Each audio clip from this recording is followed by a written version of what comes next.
Քան անասուն կարա լինի մարդ, ավելի շուտ տղամարդ։ Առևանգելուց հետո նրան վաճառել են տեղի բարդելին, պապիկին, $2 դիմաց վաճառել տղամարդկանց։ Տղամարդիկ եկել են բարդել, մի քանի կանանց ընտրելու փոխարեն ընտրել են օրանգուտանգին եւ նրա հետ կատարել սեռական հարաբերություններ։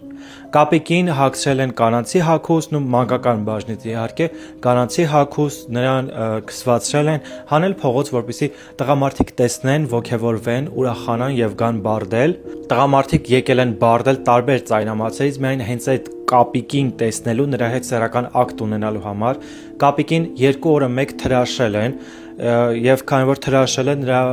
մաշկը անդադ գրգռվել է, ինչպես նաեւ լիքը մոծակներ նրան անդադ կծել են եւ այս ամենն իմանալուց հետո կենթանիների պաշտպանները դիմեն են բարդելին եւ ասում են ախպեր մենք փողը կտանք, կապիկին վաճառեք մեզ։ Նրանք հրաժարում են, ինչպես նաեւ սկսում են սպառնալ եւ տարբեր հանցագործների միջոցով կենթանիների պաշտպաններին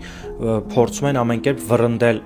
իրենց քաղաքից, իրենց երկրից, սակայն նրանք դիմում են տեղի ոստիկանությանը, ոստիկանությունը չկարողանալով հարցը լուծել, դիմում է բանակին եւ ուղիղ 30-ից ավել զորք մտնելով բարդել կարողանում են վերջապես կապիկին դուրս բերել։ Կապիկին դուրս բերելուց հետո նրան խնամում են, ամեն ինչ իր հետ լավ է լինում, այս ամենը տևում է 7-ից 8 տարի ու ամենավատ փաստայինն է, որ սա միակ բացահայտված դեպքերից է,